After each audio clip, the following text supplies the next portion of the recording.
Hi friends, welcome to Sangeetha சமையல். சங்கீதா சமையலில் என்ன பார்க்க போகிறோன்னா ஃப்ரெண்ட்ஸ், இன்றைக்கி வாயில் வச்சதும் கரையிற மாதிரி ஒரு ஹெல்த்தியான ஸ்வீட் ரெசிபி தான் நம்ம பார்க்க போகிறோம். இது ரொம்ப ஆரோக்கியமாக இருக்கும். இந்த சம்மருக்கு நீங்கள் இந்த மாதிரி ஹெல்த்தியாக செஞ்சு சாப்பிடுங்க. இப்போ வாங்க ஃப்ரெண்ட்ஸ், இந்த ரெசிபி எப்படி பண்ணலான்னு பார்க்கலாம். ஃபஸ்ட்டு இந்த ரெசிபி பண்ணுறதுக்கு நான் குக்கர் எடுத்திருக்கேன். குக்கரில் நான் பெரிய சைஸ் தேங்காய் தான் ஒன்று எடுத்திருக்கேன். இந்த தேங்காய்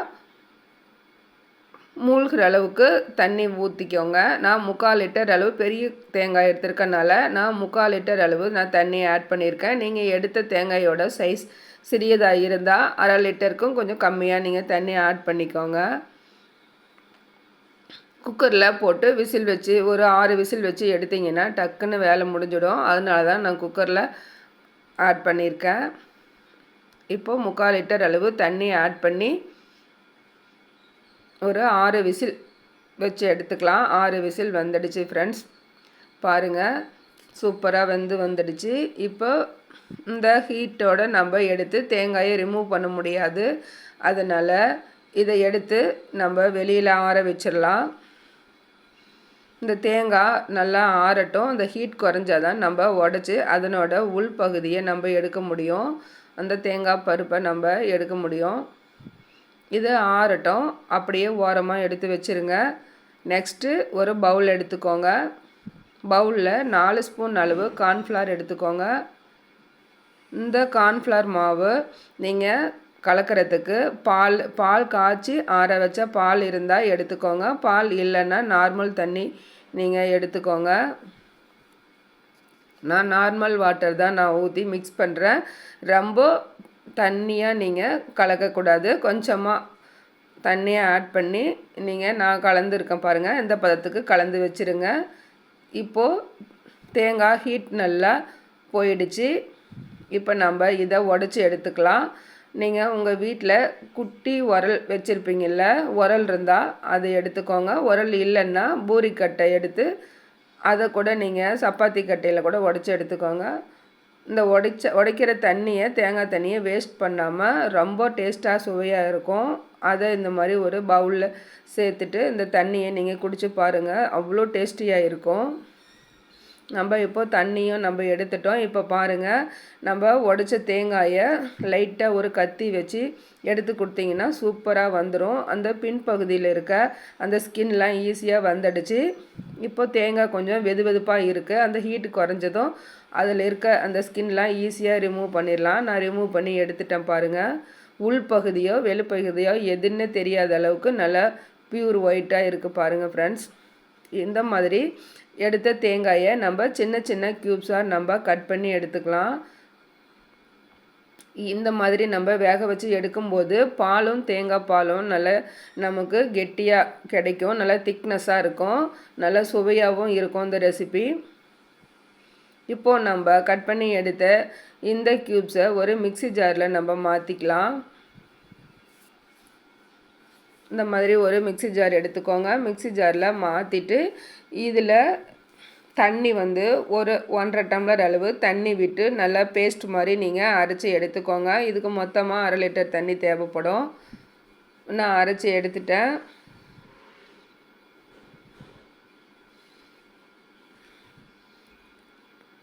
இப்போது அரைச்ச தேங்காய் பாலை ஒரு ஃபில்டர் வச்சு இந்த மாதிரி ஒரு பாத்திரத்தில் நீங்கள் மாற்றி எடுத்துக்கோங்க. நான் மாற்றி எடுத்துக்கிட்டேன்.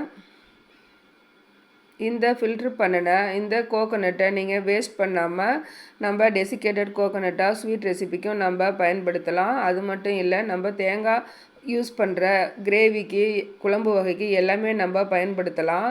இந்த ட்ரை டெசிகேட்டட் கோகோனட்டை நீங்கள் சூப்பர் மார்க்கெட்டில் போய் வாங்கினீங்கன்னா 25 கிராம் டெசிகேட்டட் கோகோனட்டு பவுட்ரு உங்களுக்கு 75 ரூபான்னு கொடுக்குறாங்க. இது ரொம்ப ரேட் அதிகமாக இருக்கும். நம்ம ஈஸியாக இதை வீட்லேயே ரெடி பண்ணிடலாம். இதை நல்ல வெயிலில் 1 ஹவர் நீங்கள் காய வச்சிட்டிங்கன்னா ரெடி ஆயிரும். அது மட்டும் இல்லைன்னா, வெயில் இல்லை அப்படின்னா நீங்கள் கடாயில் போட்டு கூட நீங்கள் ஒரு 10 நிமிஷம் ஃப்ரை பண்ணி எடுத்திங்கன்னா சூப்பராக ரெடி ஆயிரும் ஃப்ரெண்ட்ஸ். இப்போது நம்ம இந்த ரெசிபி ஊற்றுறதுக்காக நம்ம ஒரு பவுல் எடுத்து அதில் நெய்யோ இல்லை ஆயிலோ ஒரு ஸ்பூன் விட்டு நீங்கள் ரெடி பண்ணி வச்சுருங்க. ஓரங்கள்லாம் நல்லா தடவி விட்டு ரெடி பண்ணி வச்சுருங்க. அப்போ தான் நம்ம டக்குன்னு எடுத்து பவுலில் ஊற்றுறதுக்கு சரியாக இருக்கும். இப்போ நம்ம இந்த தேங்காய் பாலோட நம்ம கலந்து வச்சுருக்க கார்ன்ஃப்ளவர் மாவு 4 ஸ்பூன் இருக்குல்ல, அது நல்லா கலந்து கொடுங்க. ஏன்னா அடியில் போய் தங்கிடும் அந்த கார்ன்ஃப்ளவர் மாவு. அதனால தான் ஒரு கலக்கி நீங்கள் இந்த கோகோனட் பாலோட ஊற்றி விட்டுருங்க. நான் இதில் 1/2 கப் அளவு நான் சுகர் ஆட் பண்ணிட்டேன். அது காமிக்க முடியல, அது மிஸ் ஆகிடுச்சு. அந்த கிளிப்பு மிஸ் ஆகிடுச்சு. நீங்கள் உங்களுக்கு எவ்வளோ சுகர் தேவையோ 4 ஸ்பூன் போதும். நீங்கள் எவ்வளோ தேவையோ உங்களுக்கு அதுக்கு தகுந்த மாதிரி நீங்கள் சுகர் ஆட் பண்ணி நல்லா கலந்து கொடுங்க.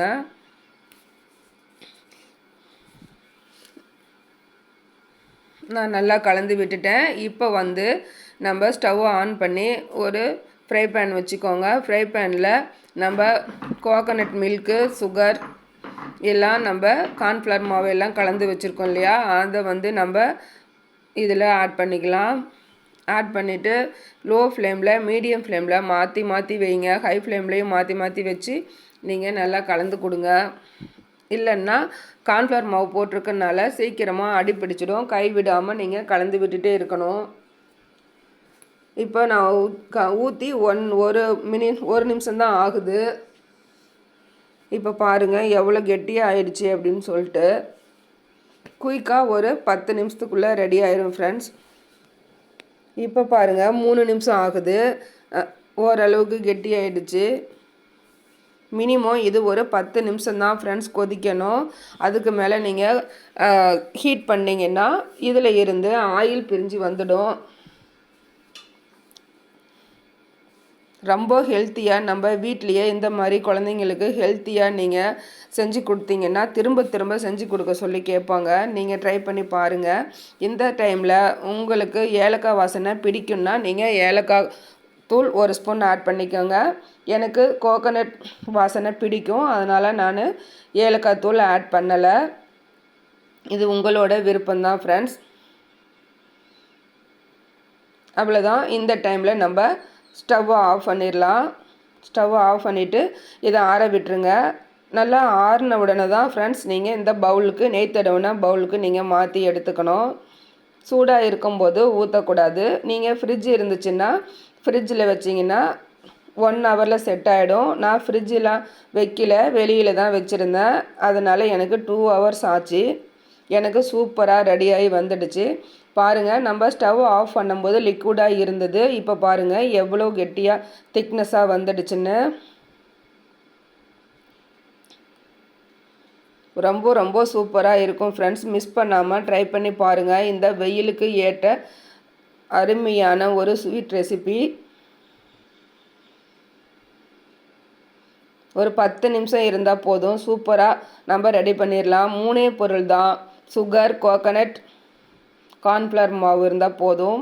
பாருங்கள், நான் 2 ஹவர் கழிச்சு எடுத்து பார்க்குறேன். இப்படி தான் இருந்தது. சும்மா ஜெல்லி மாதிரி பார்க்குறதுக்கு அவ்வளோ சுவையாக இருந்தது.